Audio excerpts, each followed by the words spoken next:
Hey guys, today I want to talk about this. It's the Shure SM57. It's a super good, affordable microphone. It's a really workhorse to have in the studio. It's probably shaped the sound of snare drums and electric guitar for the last 50 years. This is a really affordable microphone. I was talking online with a guy, and he was asking, what's your favorite microphones to use on snare drums? And I said, well, for the last 30 years, I've been using this, the SM57, and with happy results every time. And he said, yeah, you're probably all right. That's probably the best microphone for that job. And then we started talking about it, and he came up with this cool idea that you should be able to make a whole session with only using SM57s and make it work. And when you can do that, then you unlock the rest of the microphone locker to use on your session. And I actually think that's a great idea, especially in music production recording schools around the globe. That is actually a great idea because you can capture any sound with an SM57 and you can tweak it later on. I mean, like Woodstock '69 was recorded with, I think it wasn't SM57, but it was SM58, I think. I mean, the whole stage was mic'd with SM58, and I mean Woodstock '69 sounds pretty good to me, and that's one take, the live performance. And as Eddie Kramer once said, it's not the gear you use, is how you use it. And how you tweak it later on. Anyway, that's me jabbling about stuff again. But so I did a whole session using only SM57s, and I have 4 SM57s. So that means for the drum kit, I have to mic the whole drum kit with only using 4 SM57s on the whole kit. So I used kick drum, top and snare bottom, and 1 mono overhead. Now, you could, of course, if you want a stereo drum set, you could, of course, just use one top, just use the SM57 on top of the snare, and then use 2 of SM57 as mono head or as overhead. That would be just fine. I just did it like this because that's how I do stuff, or I choose to do it this time around. And then I used an SM57 straight up when I recorded electric guitars. I used an SM57, just one, when I recorded acoustic guitars, just 30 meters away from the guitar, pointing towards where the neck meets the body. And I also recorded vocals with it. There's nothing special going on here. Just I recorded a song using the SM57, and then I tweaked it afterwards. And I thought that we could actually take a look at how it was done. How I got my sounds.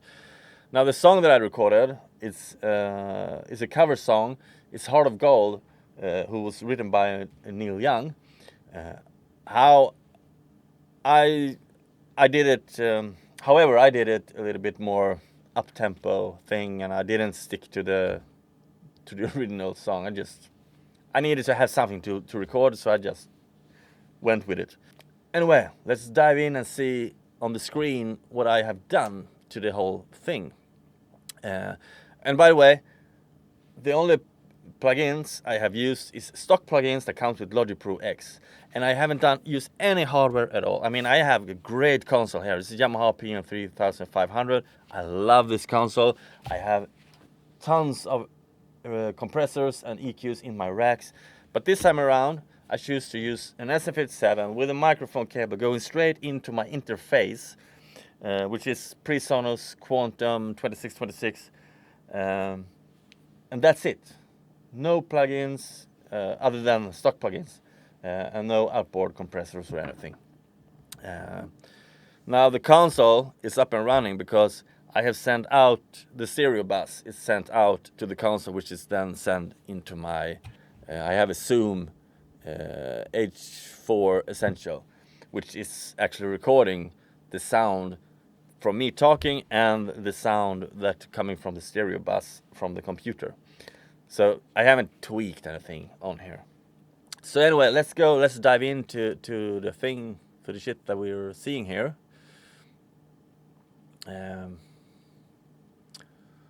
Let's go with the drums first, I think. So this is the raw drums. This is how they sound.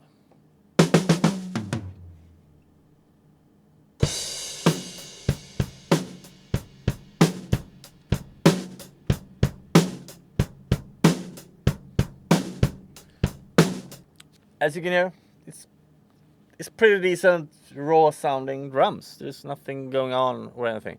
Now, the first problem that I discovered is that the SM57 don't have that much low end, so I needed to do something with the kick drum. And this is how the kick drum, let's go, just dive into the kick drum without anything. Oops. So this is just the kick drum. Now I have used a console EQ is called, but it's an Eve style EQ.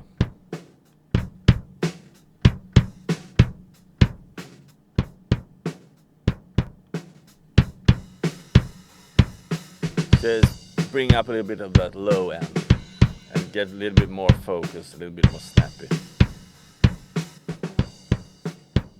Comes up live, I would say. Then I'm using compressor. It's all stock plug-in. This one is called the Classic VCA, which basically is a DBX 160 style compressor. 12:1 ratio. Without, with. Get a little bit more punch. But still it's lacking some low end, I believe. So I actually think that, well, I will use a sub bass, it's called. It's a sub-harmonic synthesizer going on, just to bring out that low end. So this is without. With it.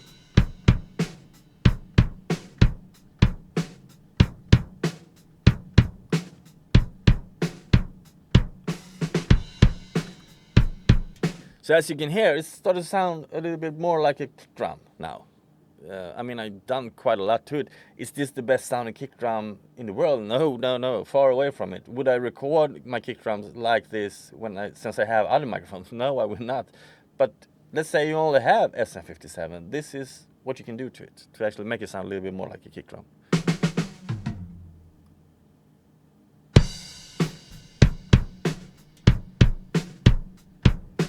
But to me, that's a good sounding kick drum. Wouldn't you agree? Anyway, let's go to the snare, the top and bottom snare.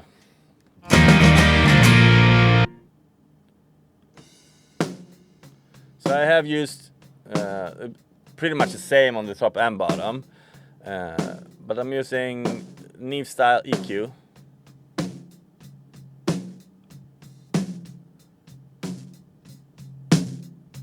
So this is how it sounds. And then I'm using, for top and bottom, I'm using a FET compressor called Vintage FET, which is 1176 style compressor.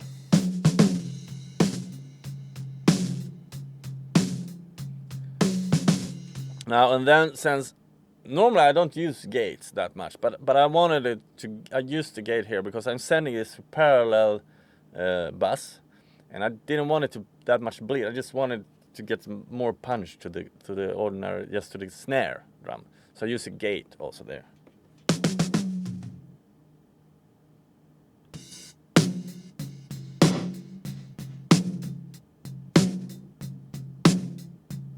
And then I have a false reverb.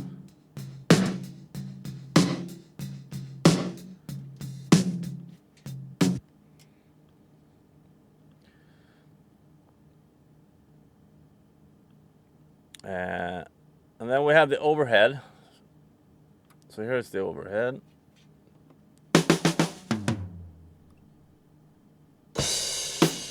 As you can see, I have already done some automation to it, but that won't change the sound. It's just volume automation. So anyway, this is the raw one, and then I put on the console, the Neve style.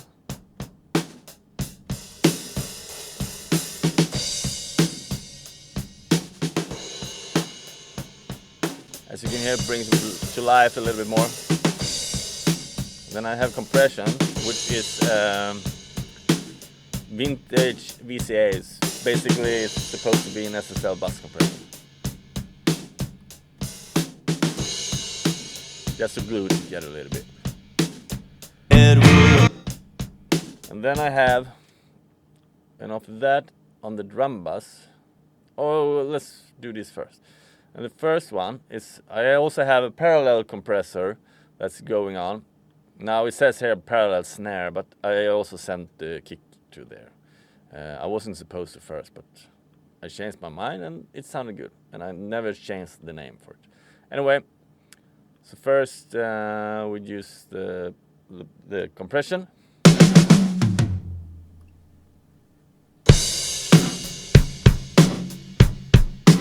And there is some reverb here also. You can take out the reverb first.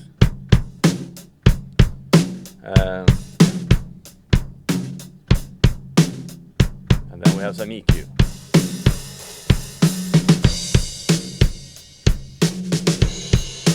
So this is with the parallel compression and everything's on.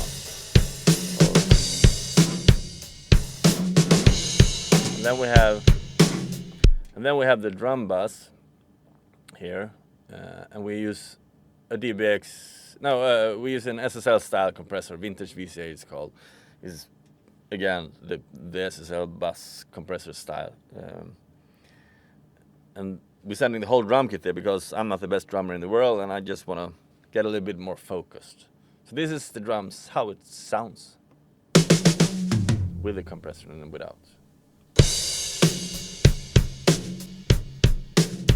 With, without.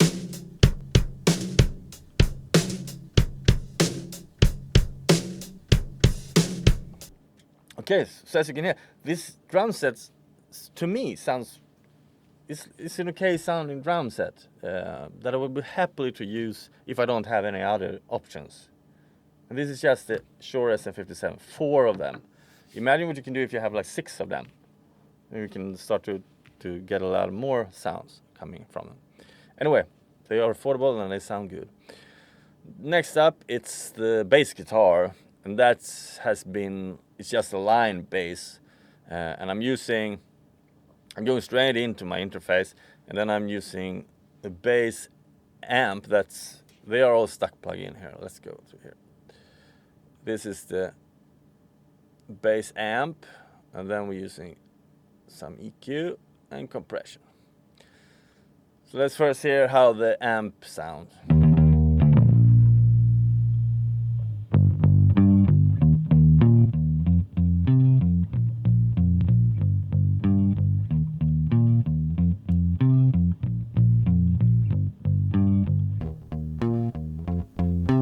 So this is the clean sound. Then I use the Logic Pro X. So as you can hear, it's starting to sound like a bass. And then we have the graphic equalizer. This equalizer, I guess, is supposed to be like an API. I don't remember what it's called. 511 or something like that. This is without, with, and I'm driving it hard. Get it more punchy. After that, we have an 1176 style compressor. It's called the Studio Fat here. 30-to-1 ratio, just to even it out.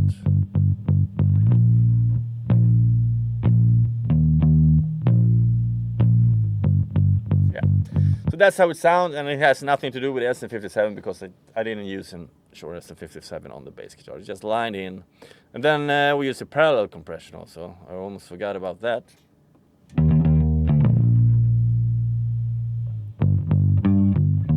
And this is vintage fat. It's basically an 1176 style blue stripe, I guess it should be.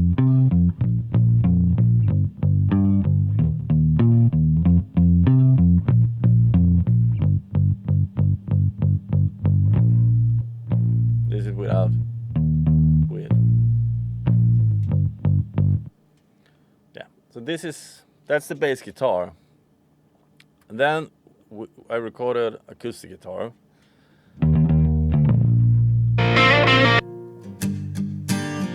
Now this is one guitar, and then there's another one, so I have two.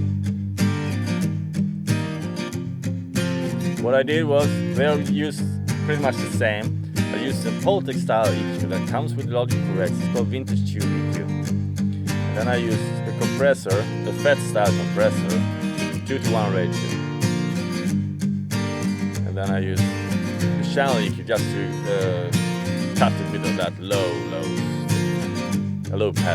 low cut filter. Now this is how it sounds with and without. This is the raw files. With the tube EQ, with compressor, with channel EQ, and of course I have reverb. This is without any of it. Tube EQ, compression, channel EQ, reverb, and that was recorded with an acoustic guitar was recorded with the SM57, pointing about 25 centimeters away from the guitar, pointing where the neck meets the body, which is super common place to mic an acoustic guitar. But it's nothing going on. It's just raw files that's been treated in my DAW. Then we have an electric guitar.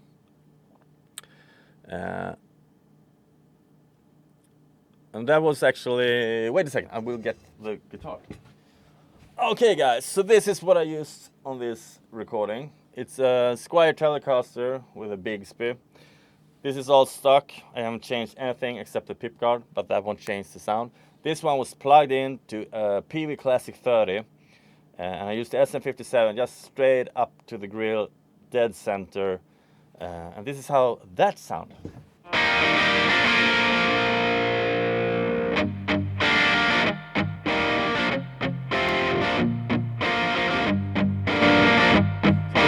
Without anything, this is just the raw sound.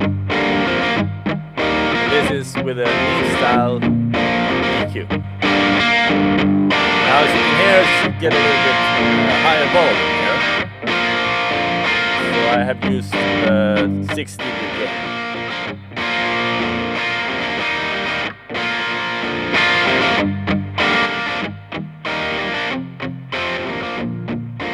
This is because I'm driving the EQ so hard, so I have to lower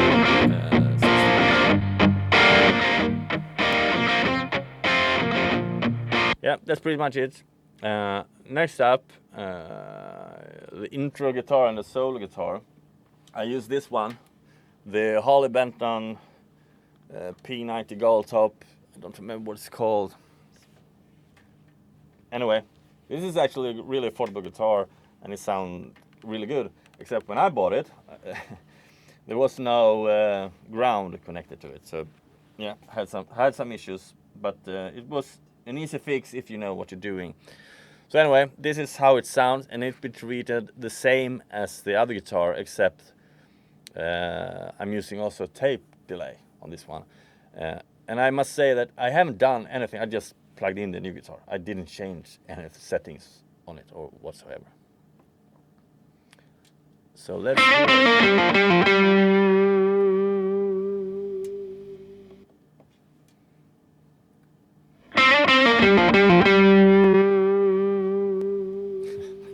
Yeah, sorry, but that's all you can hear. But yeah, it's great sounding guitar. I have a guitar solo that's done exactly the same with exact same setup and guitars and everything. We can listen to that a little bit more.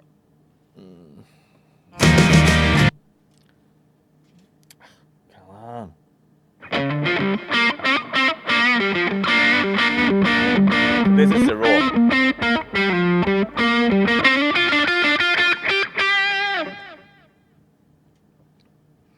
And then we have another solo.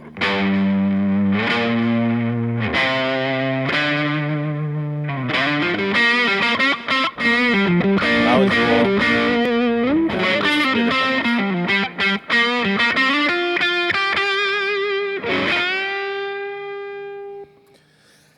So that's it. Then we have the vocals. Now the vocals, I'm doing exactly what I always do when I'm recording vocals, except I'm using the plugins instead of the hardware. So here comes, it's an DBX160 style compressor. Here it's called the classic VCA. It's 2:1 ratio. Then it's going into an 1176 style blue stripe. I think it's supposed to be vintage FET, it's called. It's an 1176 style compressor anyway. And then those are going into a console, which I'm actually boosting a little bit of low end. No, not low. I'm boosting a little bit of 220. And I'm cutting a little 0.7 and a little bit of drive, harmonic drive, just to make some flavor to it. And it's also going, and they're also going into this parallel compressor that's 30:1 ratio, and just smashing it to bring up those lows, to make it a little bit fatter. Anyway, this is how the vocals sound. I wanna live, I wanna give. I've been a miner for a heart of gold. It's these expressions that never give that keeps me searching for a heart of gold. And I'm getting old. That keeps me searching. Wait a second. I wanna live, I wanna give. As you can see, it's just clamping I've down. I've been a miner for a heart of gold. It's these expressions that never give that keeps me searching for a heart of gold. And I'm getting old. That keeps me searching for a heart of gold. And I'm getting old.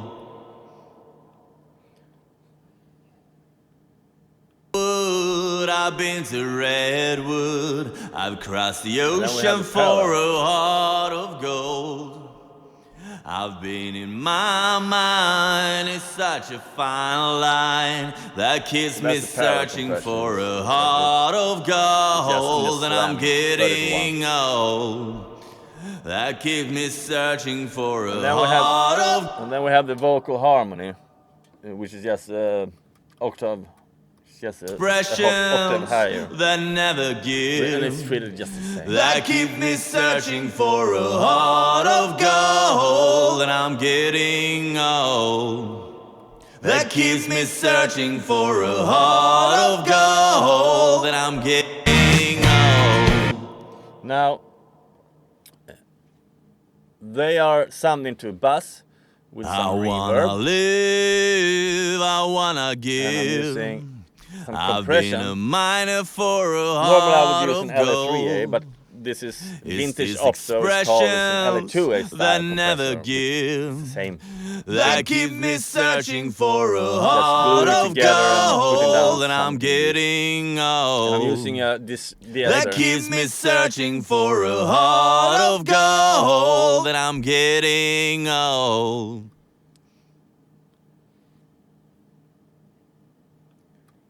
I've been to Hollywood, I've been to Redwood, I've crossed the ocean for a heart of gold. 9 dB of reduction. I've been in my mind, it's such a fine line that keeps me searching for a heart of gold. And I'm getting old. And then we have some reverb. That We have keeps me a searching slap for reverb a played heart in a of gold. And I'm getting. I wanna live, I wanna give. I've been a miner for a heart of gold. The short room is it's these expressions that 0.3 never seconds. give. It's really short. That keep me searching for a heart of gold. And I'm getting old. And then we have a that keeps me searching for a heart of gold. And I'm getting old. And then we have the hall, which is 6.6 seconds. The butter church, supposed to be short, I guess. So this is how it all sounds. I've been to Hollywood, I've been to Redwood. This is without anything. I've crossed the ocean for a heart Small room, of gold. hall. I've been in my mind, it's such Yeah, a fine line that keeps me searching for a heart of gold. And I'm getting old. That keeps me searching for a heart of gold. And I'm getting old. Okay, so this is just me trying out stuff. I have never done this before. I've never done a whole session only using the SM57. And after that discussion I had with that guy, I thought, yeah, I must try it. I think that's a great idea, actually, and I want to actually hear how it sounds. But I have, of course, used the SM57 on pretty much any sound there is to record. Because most of the time, like, shove a SM57 at your sound source, and it will pick up how it sounds, pretty much. It won't color the sound that much. Or perhaps we are so used to hearing the SM57 that we don't see it as a colored sound. I don't know. Anyway, I just want to try this out, and it's been super good, and I hope you had fun also and learned something. Until next time, have a good life. Let's listen to the whole song with everything engaged.